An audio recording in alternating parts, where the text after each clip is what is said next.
더우시죠? 작년보단 아니지만 많이 덥죠?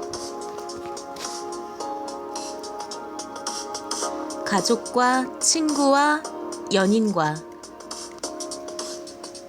휴가 보내시는 분들 행복하고 평온한 시간 보내세요.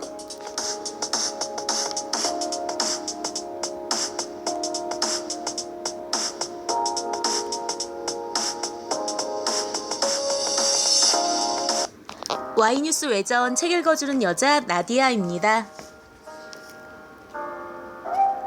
연암서가에서 펴낸 피터 싱어의 동물의 방을 보고 있죠?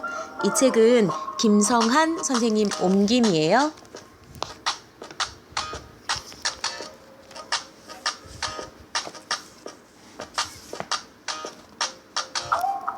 오늘은 제6장 오늘날의 종차별주의에서 종차별주의와 철학을 보도록 할게요.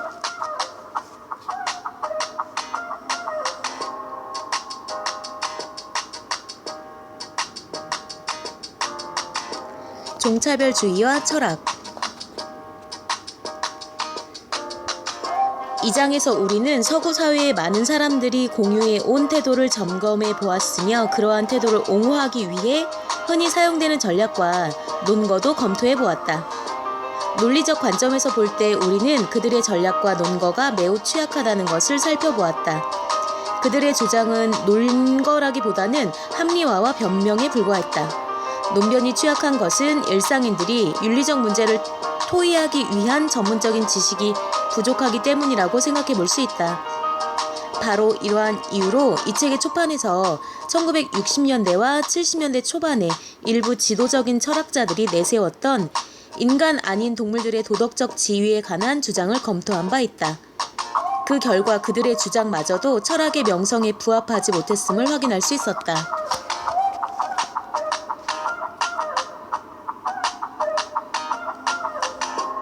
철학은 시대가 공유하고 있는 기본적인 전제에도 의심을 품어야 한다. 생각하기에 철학의 주요 임무는 우리들 대부분이 당연하다고 생각하는 바를 초지일관 비판적이고도 조심스럽게 검토하는 데 있으며 이로 인해 철학이 가치 있는 활동으로 자리매김하게 되는 것이다. 유감스럽게도 철학이 자신의 역사적 사명을 항상 훌륭히 수행하는 것은 아니다. 아리스토텔레스가 노예 제도를 옹호했다는 사실은 철학자도 인간이며 자신이 속한 사회의 갖가지 편견에 구속되게 마련이라는 것을 상기시켜주고 있다. 물론 선행 이데올로기로부터 자유로워지는 데 성공한 철학자들도 있다. 이보다는 선행 이데올로기를 매우 세련된 형태로 옹호하는 경우가 더욱 많다.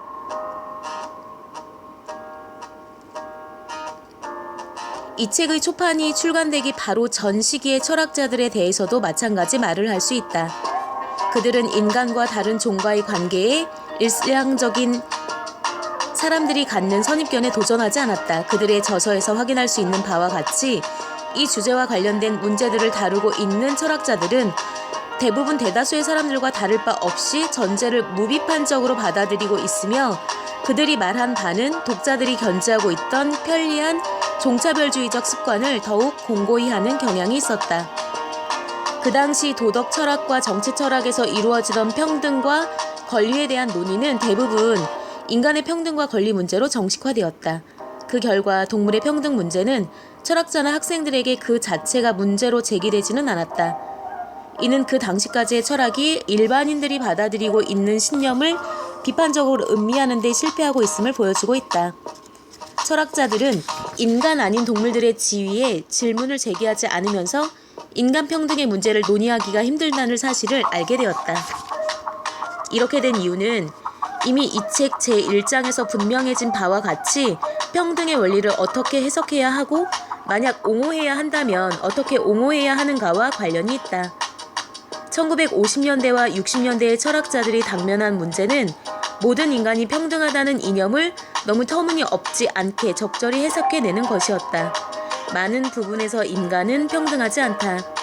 만약 모든 인간이 공유하는 어떤 특징을 찾으려 한다면 그러한 특징은 일종의 최소한의 공통 분모로 근원에 뿌리박혀 있어서 모든 사람이 이를 가지고 있어야 할 것이다.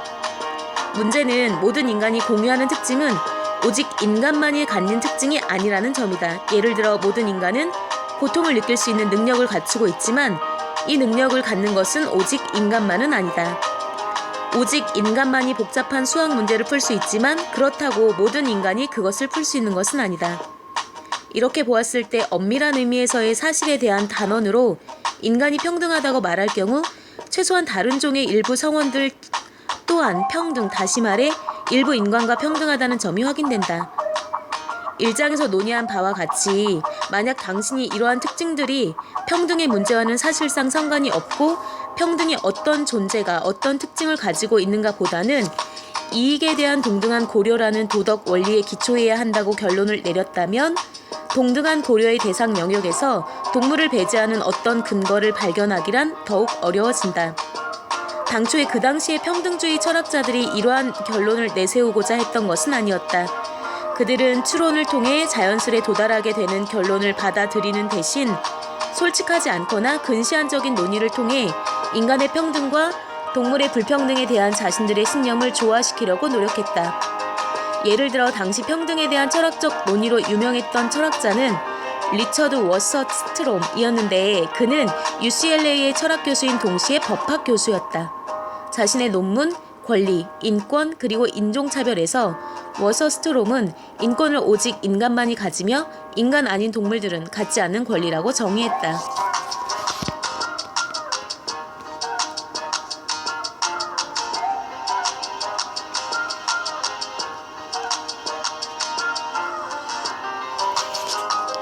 이어서 그는 인권에는 복리에 대한 것과 자유에 대한 것이 있다고 말했다. 워서스트롬은 이 중에서 복리에 대한 인권의 이념을 옹호하면서 어떤 사람으로부터 격심한 육체적 고통에서 벗어날 권리를 박탈하는 것은 그 사람이 충만하고 만족스러운 삶을 영위하지 못하게 하는 것을 의미한다고 말했다.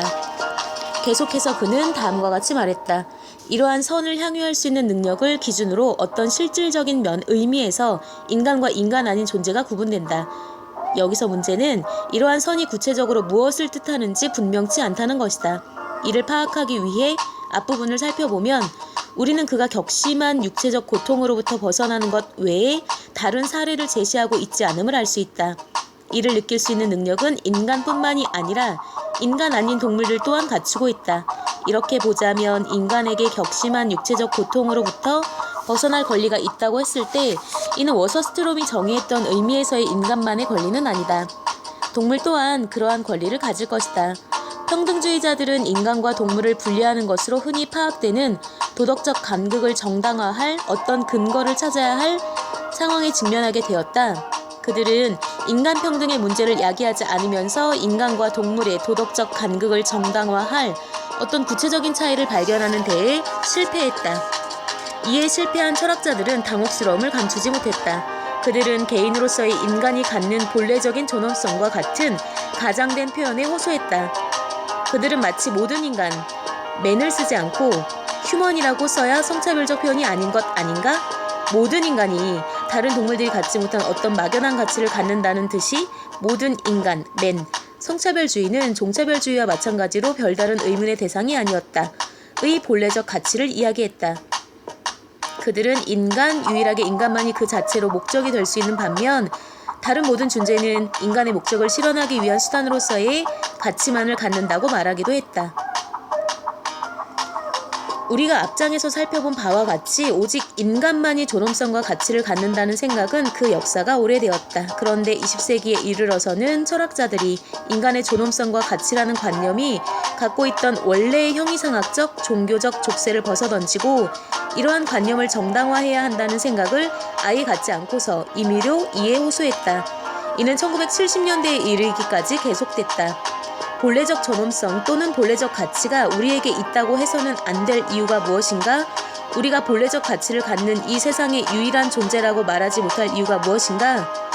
우리가 관대하게 부여한 영예를 동료 인간들은 거부하지 않을 것이며 우리가 영예를 부여하려 하지 않는 존재들, 동물들은 이에 이의를 제기할 능력을 갖추고 있지 못하다. 오직 인간만을 농할 경우에는 모든 인간의 존엄성에 대해 이야기하는 것은 분명 매우 자유주의적이면서 진보적이다.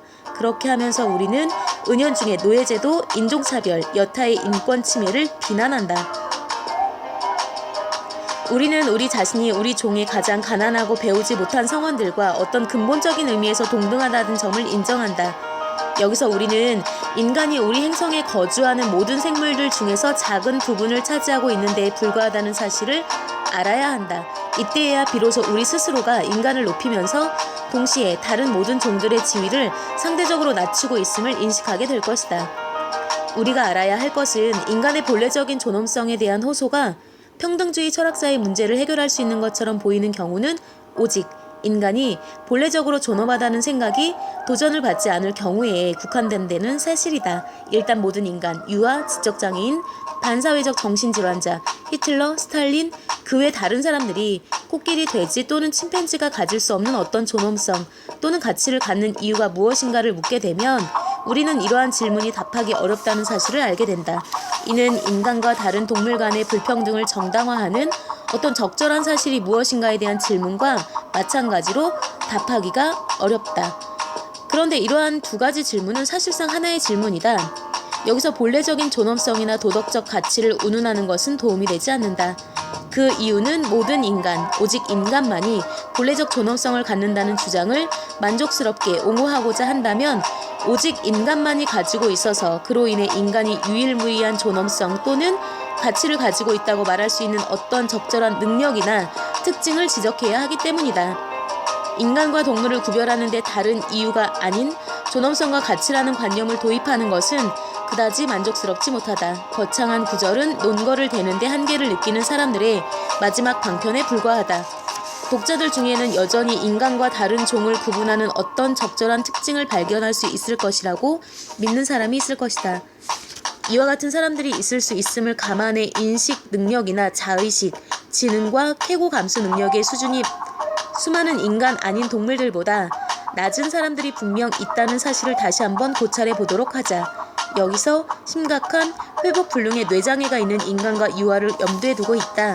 하지만 유아의 경우 그들이 갖는 잠재력으로 복잡한 문제들이 야기될 수 있다. 이를 피하기 위해 오직 영구적이고 심각한 결함을 가진 인간만을 거론하도록 하겠다. 인간과 다른 동물들을 구분짓는 특징을 발견하려는 철학자들이 결함을 갖는 인간을 다른 동물들과 한데 묶음으로써 포기해버리는 경우는 드물다. 그들이 포기하지 않는 이유를 발견하기란 어렵지 않다. 다른 동물에 대한 우리의 태도를 재고해보지 않으면서 지적장애가 있는 사람을 포기하지 않으려는 이유는 그렇게 할 경우 우리에게 하찮은 이유로 정신지체인들을 대상으로 고통스러운 인체 실험을 수행할 권리가 있음을 의미하게 될 수 있기 때문이다. 이와 유사하게 우리가 그들을 식용으로 사용하기 위해 사육하여 죽일 권리를 가지고 있다는 결론마저도 도출될 수 있을 것이다. 평등의 문제를 논의하는 철학자들에게는 무시하는 것이 심각하고도 영구적인 지적 장애를 갖는 인간의 존재로 야기되는 어려움을 빠져나가는 가장 용이한 방법이었다. 하버드 대학의 철학자 존 롤스는 자신의 방대한 저서인 정의론에서 인간을 대상으로는 정의를 행해야 하고 동물에게는 그럴 필요가 없는 이유가 무엇인가를 설명하고자 할 때 이러한 문제에 직면하게 됐다. 그는 여기서 이러한 문제를 검토할 순 없다. 내가 생각하기에 평등에 대한 설명이 실질적인 영향을 받지는 않을 것이다 라고 언급함으로써 이 문제를 무시해버렸다. 이는 평등한 처우의 문제를 해결하는 매우 어이없는 방식이다. 이와 같은 해결 방식은 우리가 심각하고도 영구적인 지적 장애를 갖는 사람들을 현재 동물을 다루듯이 처우에도 무방하다는 것을 나타내거나 롤스 자신의 말과는 상반되게 우리가 동물에게 정의를 행할 의무를 갖는다는 것을 함의하고 있는 것처럼 보인다. 이것 외에 철학자들이 무엇을 할 수 있을까? 만약 그들이 도덕적 고려의 준거가 되는 특징, 인간 아닌 동물들에게는 없는 특징을 갖추지 못한 인간의 존재로 야기되는 문제를 솔직하게 정면으로 마주한다면 인간 아닌 동물들의 지위를 근본적으로 개선하지 않고서 인간 평등을 고수하는 것이 사실상 불가능하다는 것을 알게 될 것이다. 상식적인 입장을 지키려는 필사적인 노력의 일환으로 생물을 대할 때는 실질적인 특징이 아니라 종의 정상적인 것이 무엇인가에 따라 처우 방법을 정해야 한다는 주장마저 제기됐다.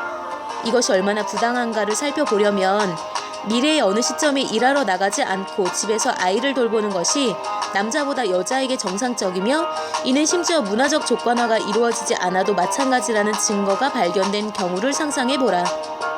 이러한 발견이 되었다고 해도 일부 남성에 비해 아이를 돌보는 것이 적성에 맞지 않고 일하러 나가는 것이 적성에 맞는 여성들이 존재할 것이다. 이 경우 철학자가 이러한 예외적인 여성들은 그들이 실제로 가지고 있는 특징이 아닌 성의 정상적인 특징을 기준으로 처우되어야 한다.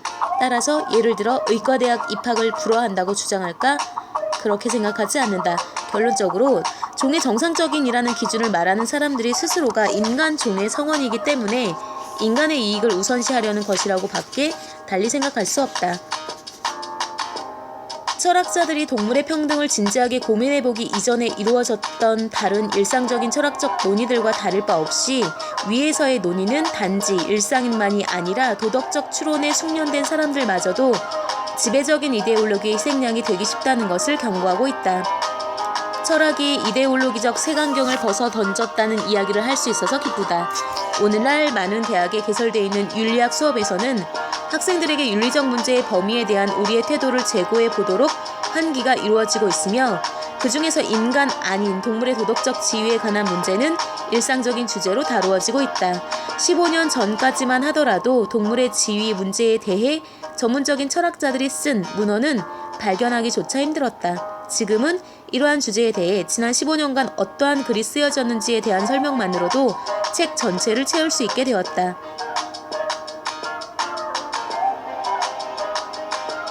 동물들을 어떻게 처우해야 할 것인가에 대한 논문은 응용윤리 수업에서 사용하는 모든 표준적인 논문집에 수록돼 있다. 오늘날 드물게 된 것은 인간 아닌 동물이 도덕적으로 중요하지 않다는 자기만족적이며 근거 없는 가정들이다.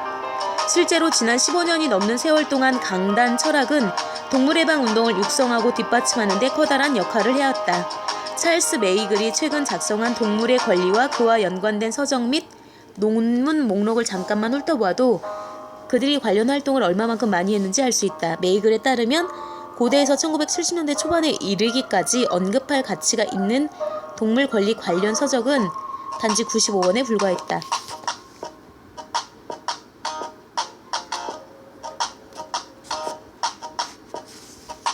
그것도 글을 쓴 사람 중 단지 2~3명만이 전문 철학자였다.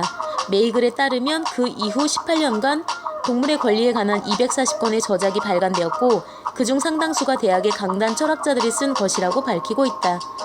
발행된 문헌의 숫자는 현재 일어나고 있는 상황을 보여주는 빙산의 일각에 지나지 않는다.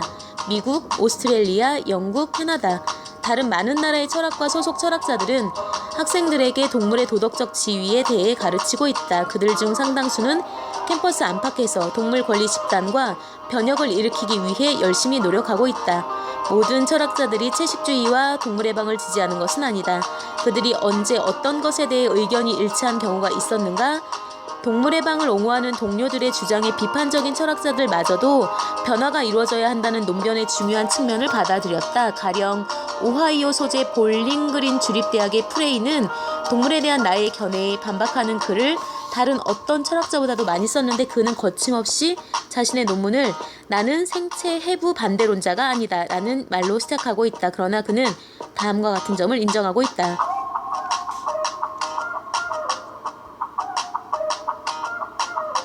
아무리 질적으로 낮은 인간의 생명이라 할지라도 그러한 생명이 질적으로 높은 동물의 생명에 비해 가치가 있다고 선언적으로 말할 수 있다고 생각하지 않으며 그에 대해 아는 바도 없다.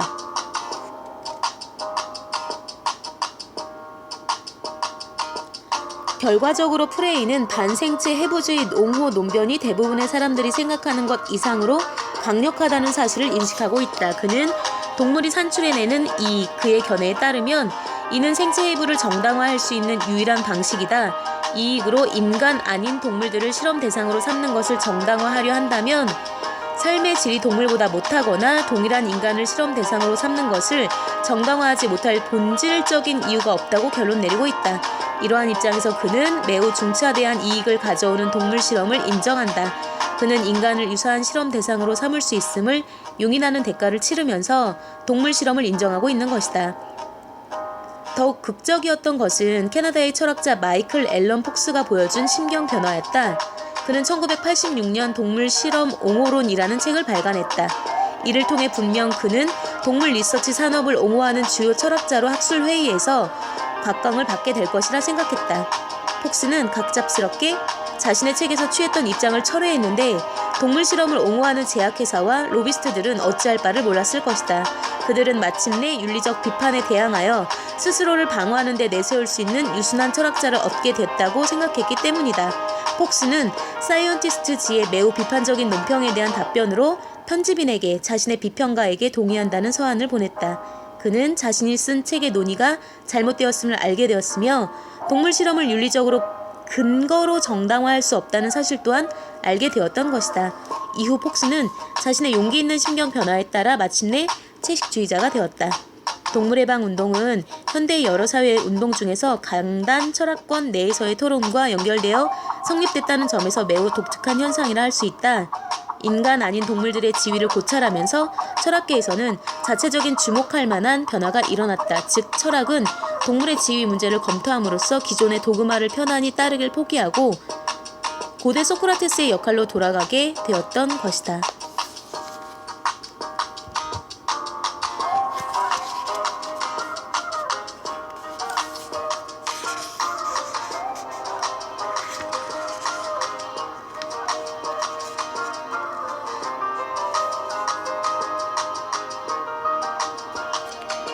고대에서 1970년대 초반까지 동물 권리 관련 서적이 95권이었대요.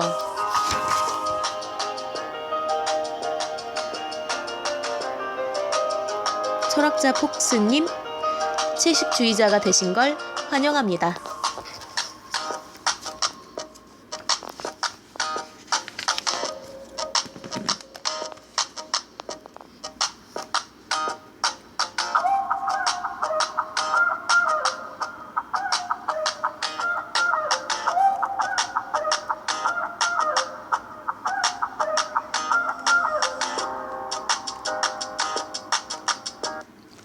Y뉴스 외전 오늘의 희망 메시지는요.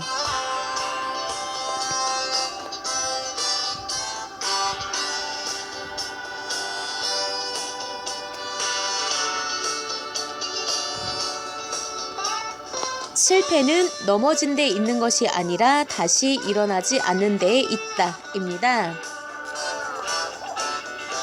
혹시 지금 철푸덕 넘어져 앉아 계시지 않으신가요? 그럼 훌훌 털고 일어나세요. 제가 손 잡아 드릴게요.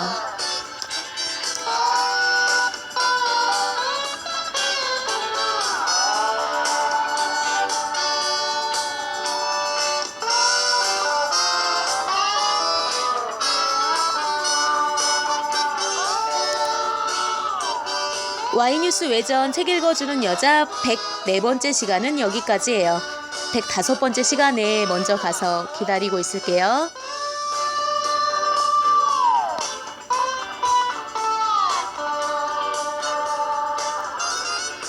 기억하세요. 여러분은 아주 특별합니다.